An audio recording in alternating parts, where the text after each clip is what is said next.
Hammaga assalomu alaykum. Bugun o'z uyda qolib dam olmoqchi edim, lekin tez yetib kelgan Monzani srochni 1,5 ming dollarga aksiyaga qo'ymasa ham bo'lmaydi deyishganiga o'zi 2800 edi, 2200 dollar aksiya qildim.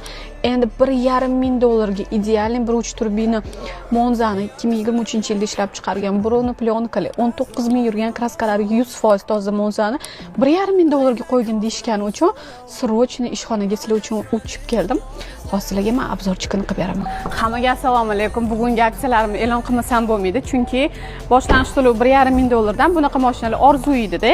И тем более 15% avtokredit bilasizlar-manda. Bittagina pasportga 2023-yilda ishlab chiqarilgan full komplektatsiya 1.3 polni bronk plyonkali qilingan 4 yangi balon, salon qismlari juda ham akkuratni qilingan, chizilgan joylari yo'q. Probeg 19 mingga yurgan, kraskalari 100% toza.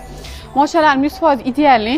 O'zbekistonning barcha viloyatlariga 1 yildan 5 yilgacha bittagina pasportlarni o'ziga avtokredit qilib rasmiylashtirib beramiz. Bilasizlar, men sizlarni o'ylagan holda hamisha aksiyalarni davom etaman. Tak что tezroq shoshiling va tezroq kelinglar.